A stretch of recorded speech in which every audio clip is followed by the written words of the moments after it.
Почитувани љубители на емисијата Астрорум, добре дојдовте во уште едно специјално издание, помогнато од делегацијата на Европската Унија, одиме по мотото "Остани дома" во Астрорум. Јас сега можам да кажам дека навистина имам големо задоволство и чест прв пат во оваа емисија да разговарам со нашиот оперски бас Владимир Саздовски, кој се чини од 2017 година веќе се качува по европските и светските врвови. Тој е познат на македонската публика во многу оперски продукции, многу впечатлив, многу карактерен, со секогаш добри критики, но оваа светска кариера некако многу ни дојде пријатно, зашто минатата година слушнавме дека е предвиден за 3 оперски продукции во големата Ла Скала. Но јас нема да откривам повеќе, затоа во емисијата го имаме Владимир Саздовски. Му посакувам добре дојде. Ви благодарам на прекрасната најава и добре дојдовте во мојот дом. Како што може да забележите, сите сме во самоизолација, така да и јас се јавувам од дома. Нешто повеќе за Миланска скала, па да, како што кажавте, предвиден сум за 3 представи, од кои едната помина. Жал ми се случи еден пех, каде што се разболев и не настапив во таа продукција. Следни представи се Пелеас и Мелисанда и Федора, кои за сега стојат on hold, нели се задржани, бидејќи знаеме каква е ситуацијата во Италија и целата култура е буквално стопирана. Нема никакви случувања и од културен и од спортски аспект, така да сите сме на стендбај.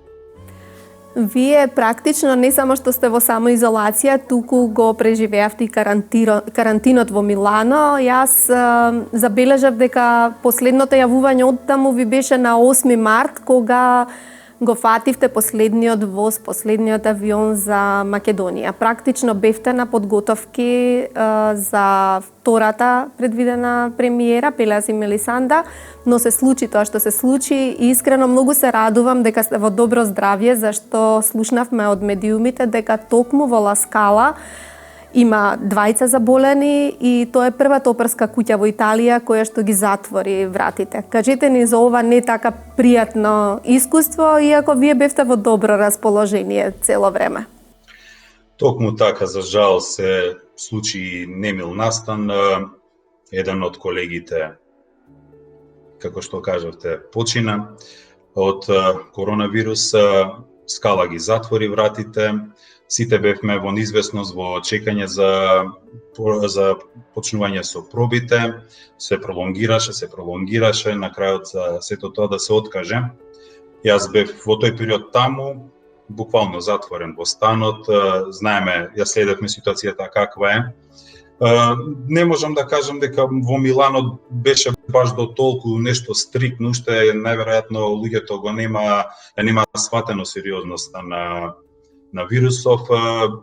Имаше се уште раздвижување. Јас бев така малку поуплашен следејќи ситуацијата од тука, какви информации имав и седев буквално дома. Последниот воз, последниот авион на 8 март, јас го фатив да си дојдам во Скопје. Да ве прашам за искуството со тој свет таму, бидејќи вие го имате најпознатиот менаџер во оперскиот свет. Тој е практично менаџерот што ги вивна во облаците и тројцата тенори Марио Дради. Кога почна, иако морам да ја вратам нашата публика, тие што се запознаени дека вие бевте и во Виена, претходно бевте на Академијата Панчо Владигеров, бевте во класата уште поназад на реномираната оперска пејачка и педагог Милка Ефтимова. Од секогаш се гледаше вашиот потенцијал дека ќе оди многу високо. Но што значи запознавањето и контактот со ваков еден менаџер со кој што веќе почна освојувањето на оперските височини? Буквално нереално беше за мене сето тоа. Јас дури не знаев ни за кого станува збор кога се пријавив на една аудиција, како што кажавте, 2017 година, која беше за триологијата на Моцарт, која се изведуваше во Дубај. И дури немав представа за кого правам аудиција. Така да, за моја голема среќа му се допаднав на господинот Дради, кој ме зема во неговата агенција. Од тогаш па навака одлично соработуваме. Честа е огромна. Можам да кажам дека пред се господинот Дради е како личност многу пријатна личност. Нема она дистанца како што јас ја замислував за еден голем човек, како би се поставил со мене некој си Владимир Саздовски од Македонија. Бев поканет и во неговиот дом на неколку пати престојував, така да многу пријатно искуство. Сега тој свет малку таму е по-немилосрден. Многу трња, многу препреки, но успеав некако да се носам со сето. Вие дури сте многу чесен, велите дека имало и критики, тоа најчесто се однесува на некои вокали од италијанскиот јазик, но јас верувам дека тоа многу лесно со искуството се пегла и со дополнителни часови. Штом влеговте во кастот на дури 3 продукции на Миланска скала, тоа значи дека голем дел од работата е завршена.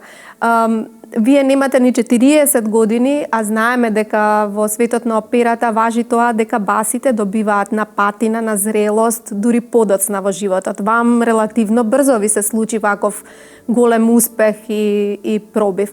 Како котирате меѓу вашите колеги? Каков е тој свет на оперските басови? Знаеме дека секогаш високите гласови се тие што главната борба и луѓето ги поимаат тенорите за најистурените играчи, меѓутоа што значи да се биде оперски бас во Европа и во светот? Па, на моја среќа, да, како што кажавте, тие високи гласови, сопраните и тенорите се оние главни протагонисти обично во оперите, но па во светот и нема многу баси. Тоа е еден плюс нели за мене.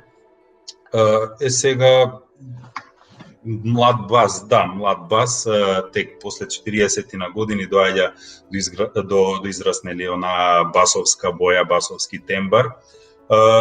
Сега репертоарот кој јас го исполнувам не е оној железен басовски репертоар каде што може да се види нели целата убавина и раскош на еден голем бас.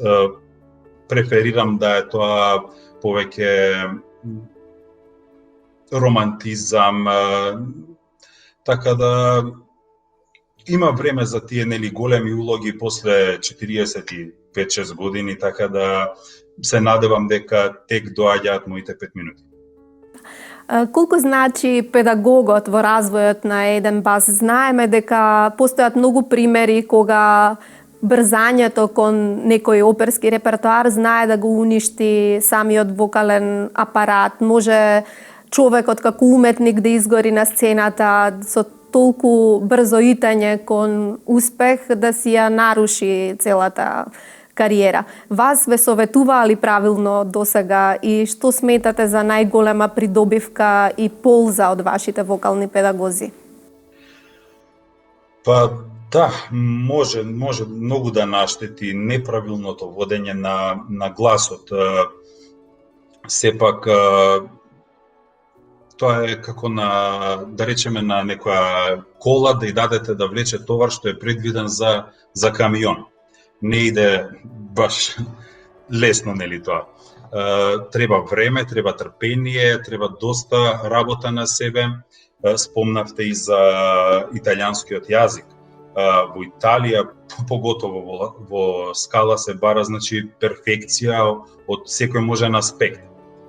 Дали е тоа од изглед, како изгледаш, дали е тоа од глумачки аспект, дали е од пејачки изговор, значи сето тоа треба да биде една перфекција. На жалост, мене ми е мајчин јазик македонскиот и е малку потешко во оние допии што ги имаат италијанците, тоа мекол, ние ги пренагласуваме некои консонанци, така да сето тоа се работи, но треба еден период и нормално вистински луѓе да ти ја укажат грешката, а сето тоа се учи таму. Само со италијанец кој може да ти ја покаже сршта како нели тоа се изговара и како би го направил полесно.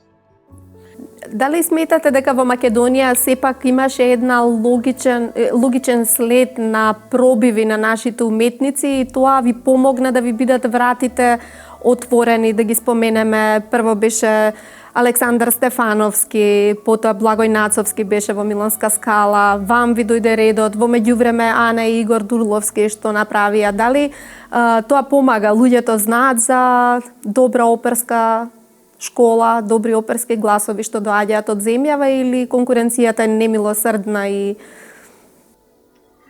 Па не би рекол дека тоа помага, затоа што тука нели нема во оваа професија нема каква оценка си добил ти на факултет или кој ти е пријател, треба ти да застанеш на сцената, ти да испееш, ти да изглумиш, така да тоа не е некоја голема помош.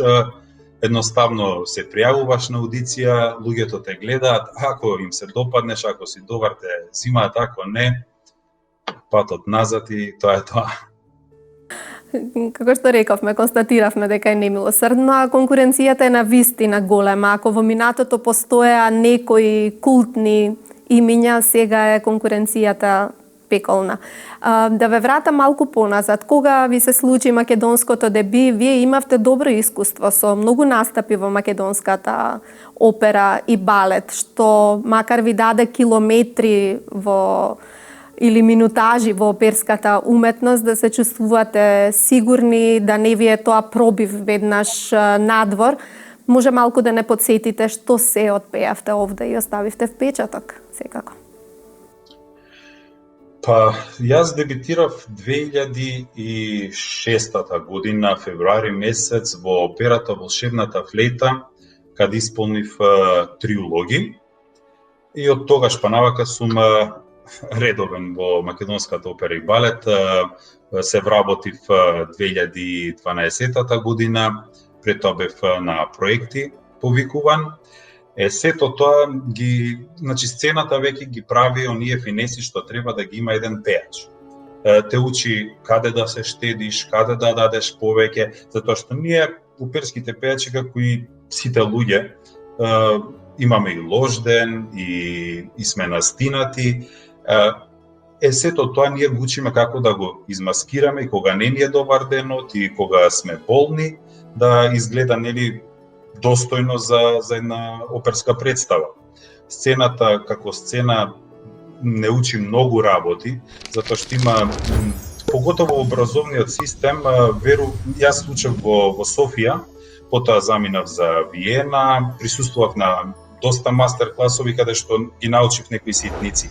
Овдека во разговор со моите колеги, не верувам дека во образованието се учат оние финеси од, како што спомнав, од изговор, од однос на сцената, од глумачки аспект, затоа што ние не сме само пејачи, ние сме и глумци. Операта е најголемото, најсложеното сценско музичко дело, така да тие финеси веќе се работат со режисер во глумачкиот аспект, линијата, легатото се работи со диригент, пратењето на оркестар.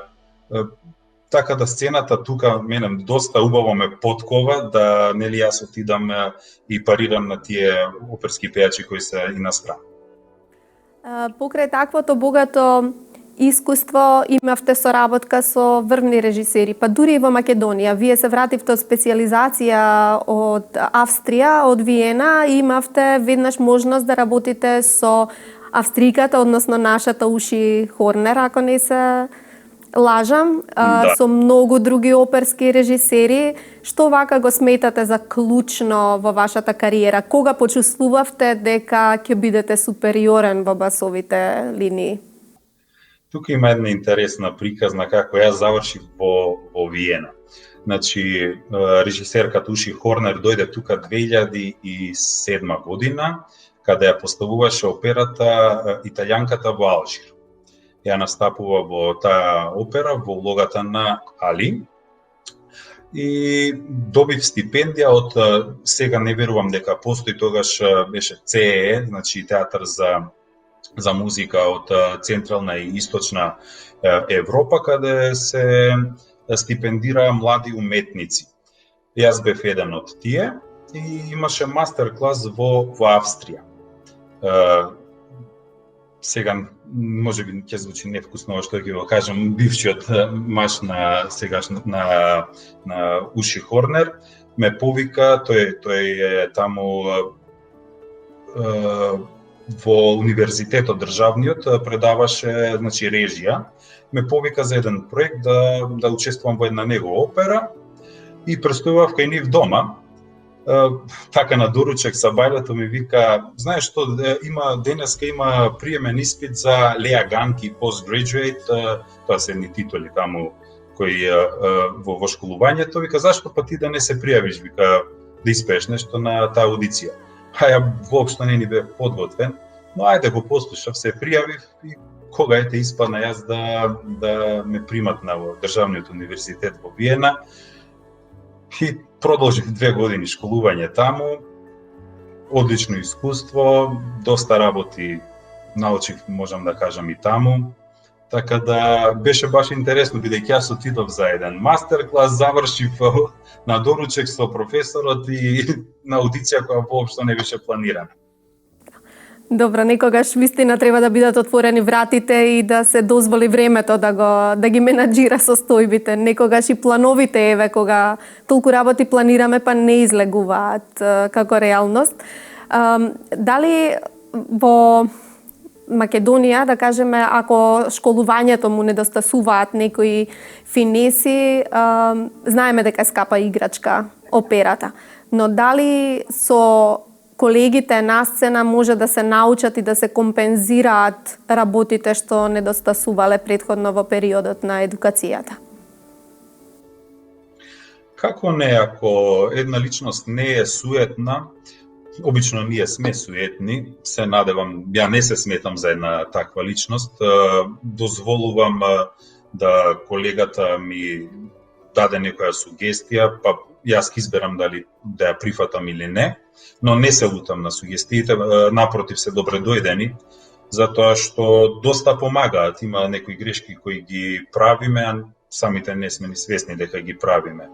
Така да доста се учи од колегите, поготово од поискусни, повозрасни колеги кои зад себе нели имаат многу години на сцена.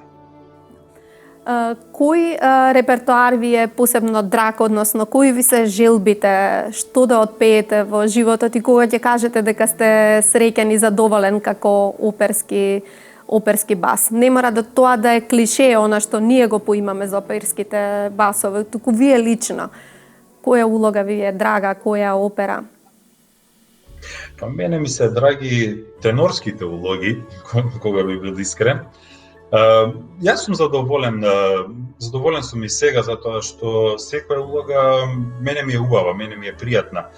Нормално, веќе еден зрел бас би требало да пее нели Филип, Захарија, железниот репертоар. Ќе си дојде и тоа. Јас доста се пронаоѓам убаво и во ликот на Лепорело, кој е прекрасен лик, има убави арии, доста жив лик, на сцена, доста комичен лик, во ликот на Дулкамара. Уживам во секоја улога која исполнувам и сега, така да ме прави среќен тоа сега, ќе ме прави среќен нели и Захарија и Филип. Едно уживање за мене. Патот, оперскиот пат е уживање цело време. Сите оперски пејачи владеат со неколку јазици, а тоа отвара нови можности за познавање на нови култури, самите патувања, различните места и театри кои што се посетуваат. Во таа смисла, читате ли на повеќе јазици, дали освен музичката уметност ви е блиска и другата уметност, литературата? Па да, јас многу го сакам театарот и однодамна еден пријател ја гледал драмата Мајсторот и Маргаритката, така да ја купив книгата, сега ја почнав да ја читам. Време многу за читање и во периодов и како да немам, затоа што доста е напорено и оперски свет во кој сум сега. Има доста работа, доста учење и кога ќе се приберам дома, едноставно сакам да направам мојот со сопругата, да ги видам децата навечер пред да си легнам и така да ова е една книга сега што ја читам во моментов. Доста сакам да мене многу ме интересира технологијата, доста читам за тие нови иновативни работи што се однесуваат за интернет, компјутери, доста и тоа ме влече. Читам да и на странски јазици. Можам да читам книги. Сега дури гледаме која е придобивката од технологијата во вакви услови, кога целиот свет не по своја волја мораше да се сврти кон овие алатки, тоа е секако придобивка на цивилизацијата, но од друга страна сите повеќе ќе патиме сега кон живите настапи, едва и чекаме да почне да функционира сцената, театарот, оперите и се она што го прави животот живот. Споменавте вие сопруга, 2 деца и повторно ќе споменам, сте млад оперски бас, имате семејство зад себе и верувам дека менаџирањето и на животот и на професијата е малку поусложнето. Обично кога сум дома, доста спортувам, така по 10-15 километри низ дома ги трчам, по децата нормално. Морам да признам, е многу тешко, многу е напорно, бидејќи во оваа професија јас една опера ја спремам 2 месеци. И кога има неколку опери последователно, јас практично не сум дома. Доста тешко, тажно, носталгично, но тоа е патот кој сум го избрал и по друга страна ме прави и среќен. Се надевам кога ќе пораснат децата, ќе може да доаѓаат и со мене, затоа што сега се премногу мали, им треба доста внимание, доста нега, а мене таму ми треба и малку мир и тишина, но ги ускладувам сега за сега некако работа.